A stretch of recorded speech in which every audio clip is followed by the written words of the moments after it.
Oi, povo. Eu resolvi fazer uma gravação em duas partes, porque a anterior ficou bastante longa e ficou cansativa. Então, assim, eu vou fazer separadamente para que vocês possam assistir parte um e parte 2, mas tudo bem se assistir o vídeo completo de uma vez, porque são os mesmos tópicos, tá bom? Bom, nós vamos começar a falar sobre oxirredução. A gente vai chegar numa parte da química chamada de eletroquímica, vamos falar sobre pilhas, então é um assunto longo e a gente vai introduzir hoje. Hoje o tópico é o número de oxidação, então de tudo que envolve oxirredução, a gente vai falar só desse assunto, mas a gente vai por partes, né? Eu fiz uma pequena introdução para vocês entenderem do que a gente vai falar.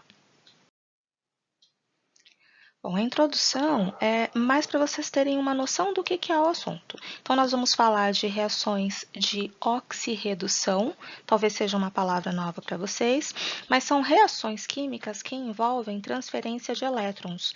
Lembra das tendências de um átomo receber ou de perder elétrons? A gente estudou bastante isso em propriedades periódicas, falamos dessas tendências.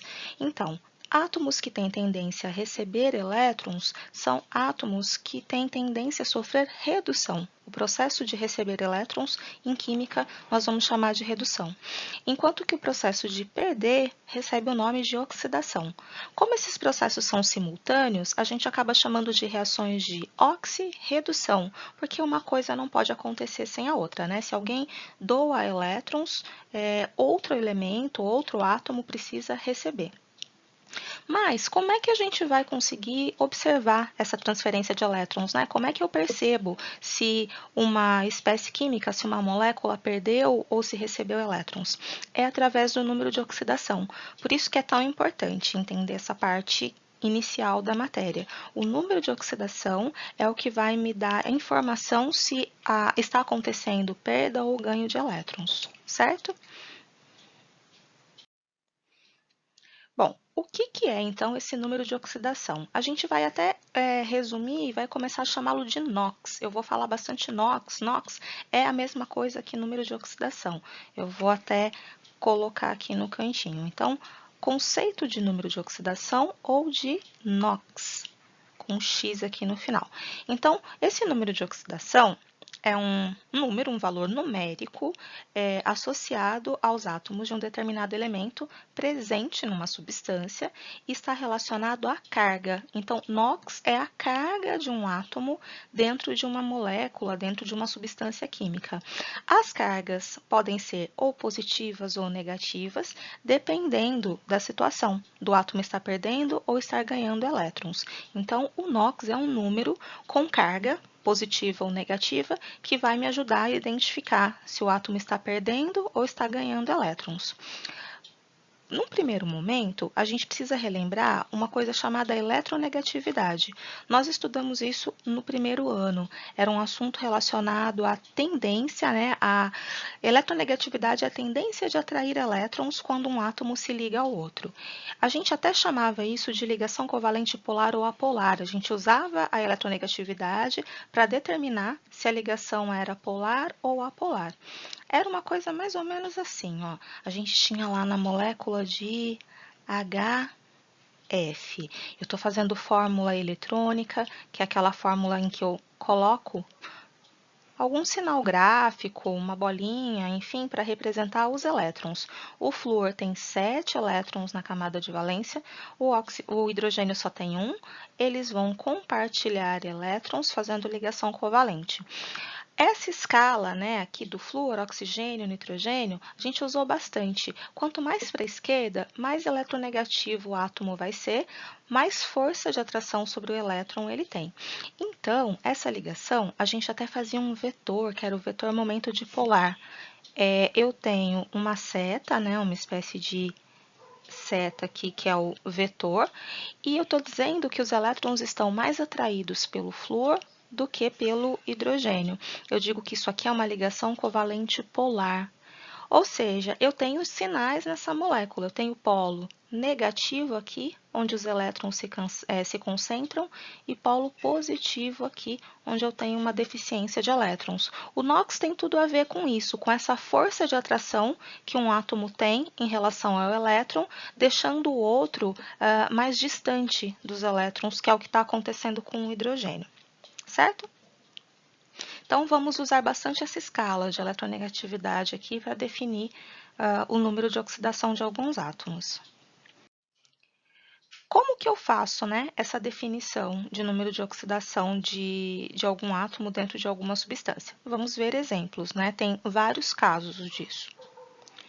Vou começar falando do sal de cozinha, que é o cloreto de sódio. É uma substância que a gente vê muito e vocês conhecem os átomos, então acho que fica fácil de lembrar.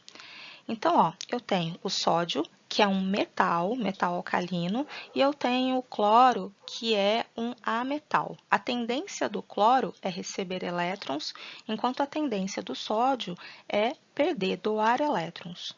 O que vai acontecer aqui entre esses dois átomos? O sódio, ele transfere seu elétron de valência lá para o cloro. O cloro fica com a sua camada de valência completa, de acordo com a teoria do octeto, e o sódio também adquire estabilidade depois de doar o elétron.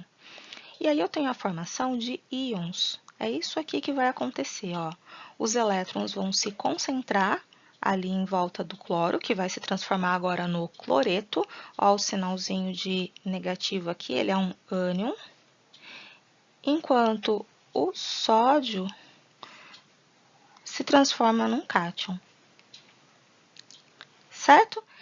Essas cargas adquiridas, a carga positiva e a carga negativa desses íons, é o que a gente chama de carga real.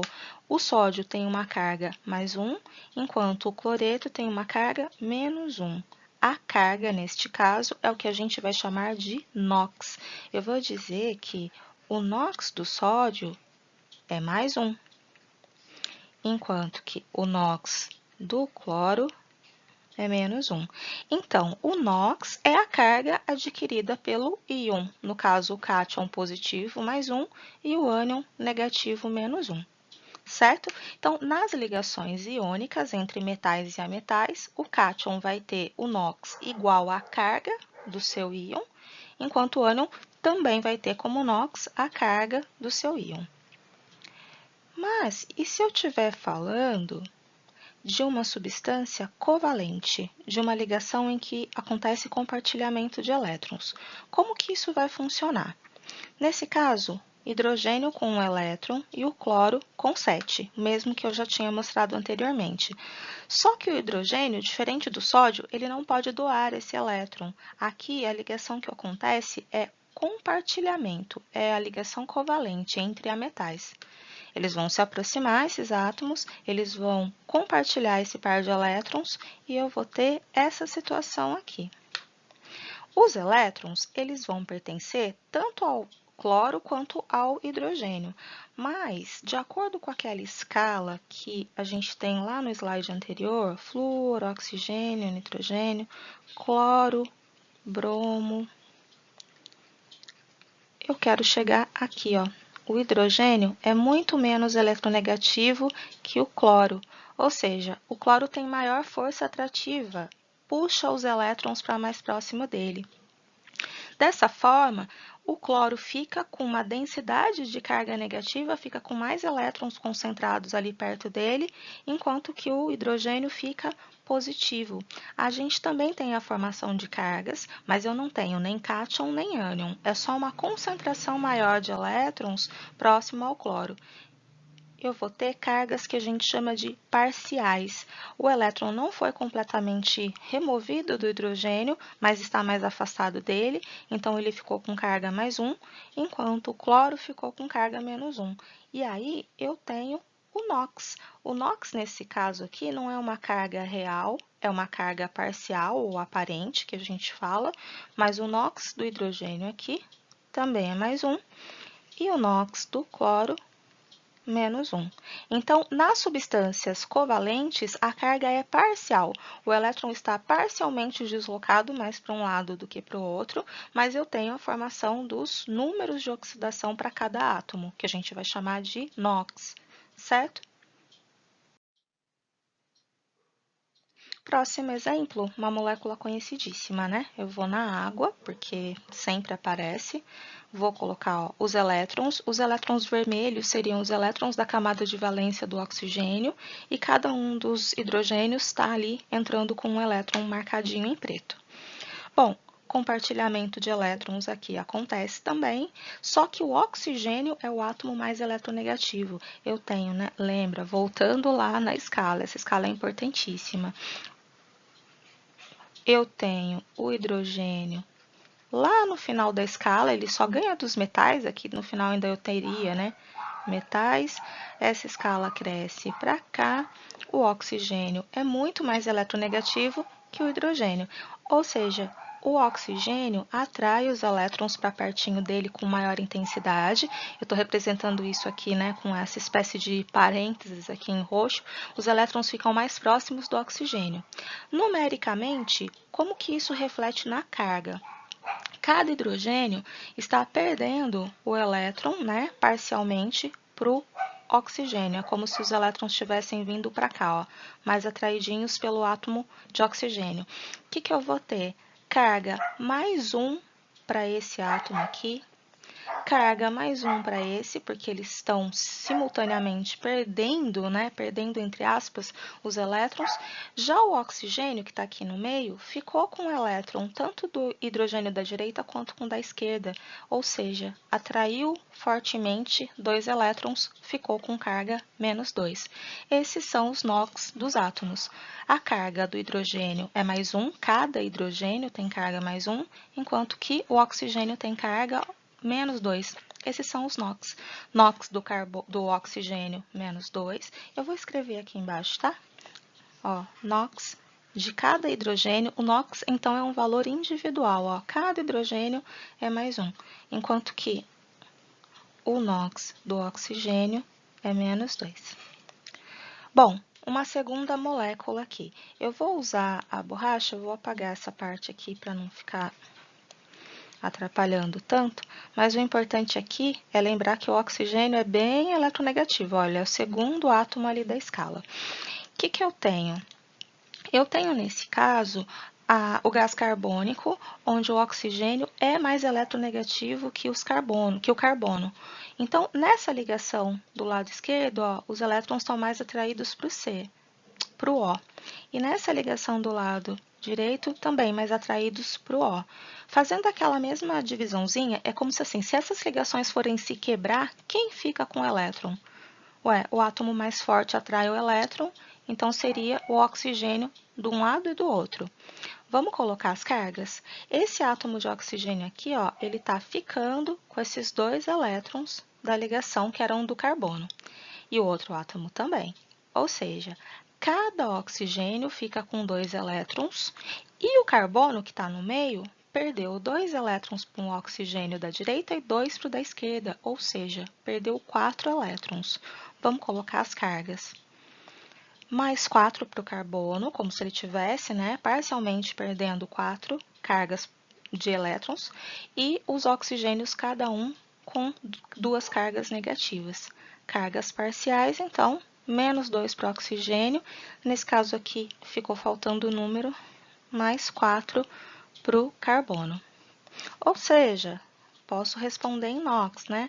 NOx do oxigênio, menos 2 para cada um, NOx do carbono, mais 4. Um terceiro caso aqui, o que nós temos? O gás cloro, vou colocar os elétrons, cada átomo entra com um elétron e faz o compartilhamento aqui, ó, já vou colocar a marcação, ó. Só que esses 2 átomos são idênticos. A eletronegatividade entre eles é a mesma, não tem diferença. Então, eu não tenho um átomo que atrai mais fortemente os elétrons do que o outro. Essa ligação, caso ela fosse se quebrar, ela se quebraria no meio, assim, ó. Cada um ficaria com um elétron. Ou seja, não tem diferença. E eu vou dizer que a carga de cada átomo aqui é zero. Então, quando os átomos são iguais e a força atrativa é a mesma para um e para outro, a carga parcial não existe e eu tenho NOx zero, tanto do lado esquerdo como do lado direito. Isso acontece toda vez que eu tiver átomos iguais, fazendo ligação. O NOx, então, ele é determinado individualmente para cada átomo e não existe NOx para um grupo de átomos, né? Cada átomo tem o seu. Eu posso ter uma molécula pequena, como o gás cloro, eu posso ter moléculas maiores, com 3, com 4 ou com centenas de átomos. Cada um vai ter um NOx próprio. Concluindo esta parte, toda vez que eu estiver tratando de uma substância iônica, o NOx é a própria carga do íon. Lá no caso do sal de cozinha, eu acho que ficou evidente isso. O átomo que perde vai adquirir um NOx positivo, de acordo com a quantidade de elétrons perdida, e o mesmo acontece com o ânion, de acordo com a quantidade de elétrons recebida. Agora, quando eu estiver falando de uma ligação covalente, em que tem compartilhamento de elétrons, aí eu preciso ficar atenta à eletronegatividade. Por quê? Vai depender de qual átomo atrai com mais força, mais efetivamente, os elétrons. A gente pensa aqui, ó, que se a molécula fosse ter a ligação quebrada, quem ia ficar com esse elétron, né? A gente pode ter uma distribuição não igualitária dos elétrons, vai ficar mais para um lado do que para outro, ou no caso de moléculas com átomos idênticos, que foi o que aconteceu no cloro na página anterior, no slide anterior, aí eu tenho uma divisão igualitária e o NOx é zero. Para colocar um exemplozinho de substância iônica e um de substância covalente, vou pular aqui para aproveitar o espaço aqui desse slide, né, já que tem uma parte 2 com regras, eu quero mostrar um segundo exemplo com composto iônico. Eu vou fazer uma ligação aqui que envolve ó, o magnésio, que é da família 2, então tem 2 elétrons na camada de valência, e eu vou representar a ligação dele com o flúor, com o F com 7 elétrons. A transferência de elétrons vai acontecer aqui, o flúor fica estável, vou colocar um segundo átomo de flúor para receber o segundo elétron do magnésio, e eu acabo tendo isso aqui, ó, o magnésio doando 2 elétrons, magnésio 2+, e isso automaticamente é o NOx do magnésio. NOx do magnésio é mais 2. E cada um dos átomos de flúor recebe um elétron. Então, o NOx de cada átomo aqui é menos 1. Então, quando a substância envolve metais e ametais, o NOx é automaticamente, né, diretão ali a fórmula da substância, a carga do elemento. Tudo bem? Então, vejam a parte 2, porque lá tem algumas regrinhas. Quando as moléculas vão ficando maiores, eu deixo de fazer o desenho, né, de representar elétron por elétron, e eu passo a fazer uma análise um pouco diferente. Então, veja lá a parte 2 e anotem as dúvidas.